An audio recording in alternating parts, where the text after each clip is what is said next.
تفضل أخونا عبد الفتاح الأشعري جزاه الله خيرا، نلقي كلمة ولو كصورت. الحمد لله والصلاة والسلام على رسول الله وعلى آله وصحبه ومن والاه، أما بعد، فنحمد الله سبحانه وتعالى الذي أكرمنا بزيارة آبائنا وإخواننا وأبنائنا في هذه البلدة الطيبة الطيب وأهلها بإذن الله، وفي هذا المسجد وهذا الاجتماع المبارك. والحمد لله سمعتم خيرا كثيرا من بعد صلاة العصر من المشايخ والدعاة حول مقومات الدعوة السلفية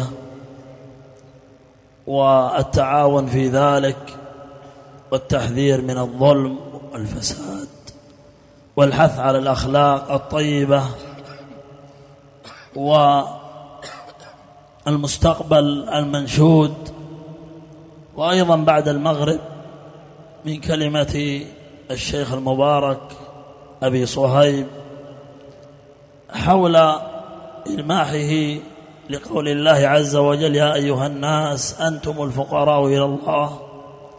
وأيضا كلمة الشيخ المبارك أبي عبد العزيز حول شؤم المعصية.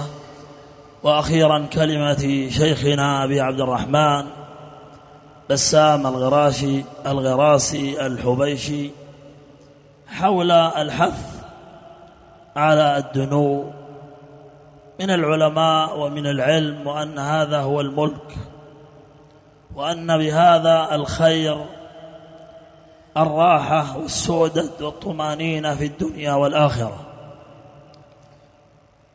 والله سبحانه وتعالى يقول: ولو أنهم فعلوا ما يوعظون به لكان خيرا لهم وأشد تثبيتا وإذا لآتيناهم من لدنا أجرا عظيما ولهديناهم صراطا مستقيما. فالعلم بحاجة إلى عمل يا عباد الله.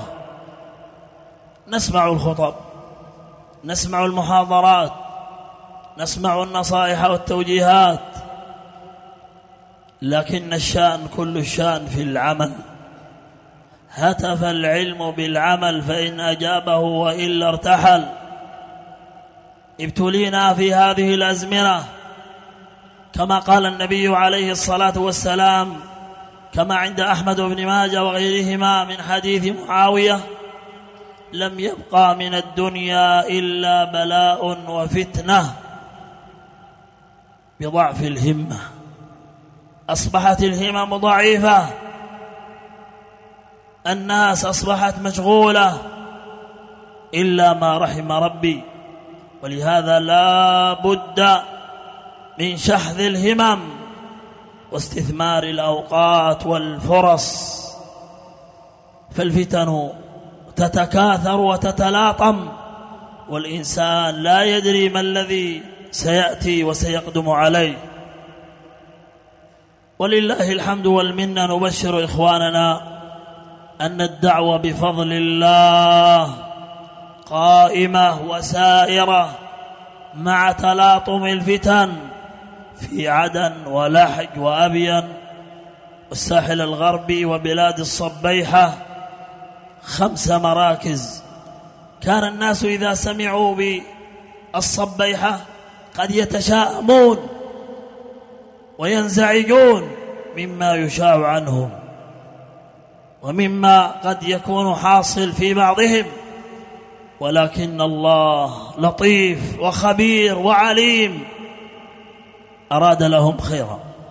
5 مراكز عند شيخنا جميل في أرض المحاولة، وعند شيخنا بسام في بلاد المدي تربة أبي الأسرار، وفي طور الباحة عند الشيخ عبد الرزاق، وفي تقار عند الشيخ أحمد الصبري، وفي بلاد العند المقيطير عند الشيخ شعيب الصبيحي. هذا في بلد الصبيحة. كيف في أرض الضالع، قعطبة، مريس، في أرض الشعيب، في جحاف، أيضا في يافع، أيضا في لحج، في أبين، في شبوة، في الساحل الغربي، باب المندب، السقية، المخا، الخوخة، وغيرها من المناطق، والفضل كله لله. وهذا يحدو بالإنسان أن يقبل على ربه سبحانه وتعالى. يا من كنت ترحل إلى دماج وما كان يرحل إلا الخير بجوارك، مراكز وليس مركز واحد. والله إن لم يكن إلا بين مغرب وعشاء عند الشيخ باجمال أو الشيخ جمعان أو الشيخ يحيى، والله من تريم إلى هناك ما هو بعيد، والله ما هو بعيد. الناس يرحلون ساعات، وكانوا يرحلون أشهر ويرحلون أيام. يا إخوتي الفرص، أعمارنا ذهبت، احدودبت ظهورنا، شابت شعورنا. كم سلفي 30 سنة 40 سنة ولا زال عنده قصور في كثير من المسائل المهمة التي هو بحاجتها، وإذا أشكلت عليه أمر ذهب يسأل أهل العلم. صحيح أنه واجب عليك أن تسأل أهل العلم فيما جهلت، ولكن في بعض المسائل أنا وأنت بحاجة إلى تعلمها، وهي يسيرة وسهلة. صغار طلاب العلم بل من أبنائهم من يفقهها. ولهذا الإقبال وشحذ الهمة، فالمؤامرة عظيمة على هذه الدعوة من دول الكفر ومن أذنابهم ممن يتآمر معهم. ولا أمان ولا راحة ولا رخص للأسعار ولا تيسير حكام صالحين لنا إلا بالقيام بديننا. إن الله لا يرفع البلاء عن البلاد برحلة أهل الحديث.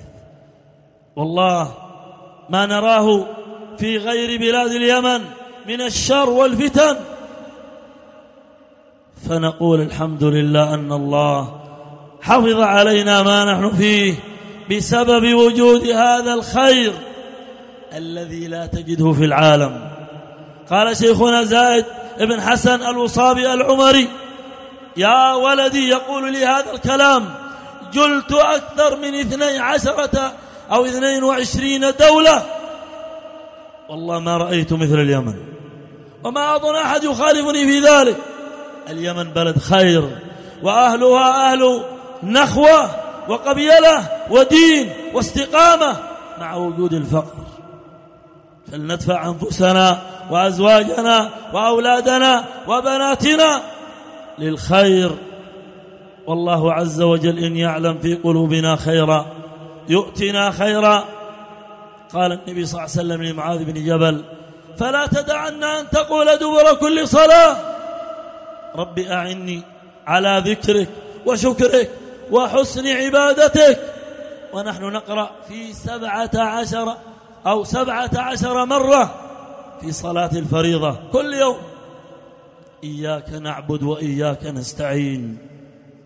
والله يعيننا، والله سيوفقنا، والمقام قد طال، ونسأل من الله عز وجل أن يحفظنا وإياكم وأن يثبتنا وإياكم، ونسأل من الله عز وجل أن يرفع عنا البلاء والوباء والغلا.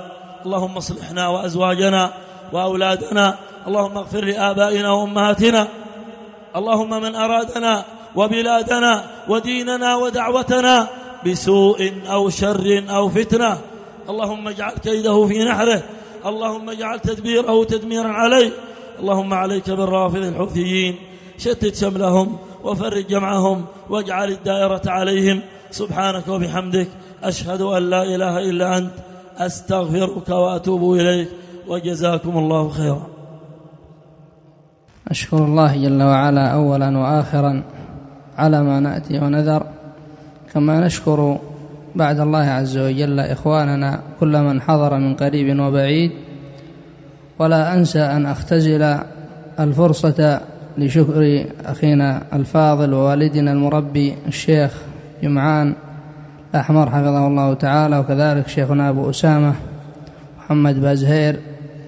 كما لا ننسى أيضا شكر أصحاب هذه البلدة على صدورهم الرحبة وعلى ما هيأوا. شكر الله الجميع وجزاكم الله خيرا وبارك الله فيكم.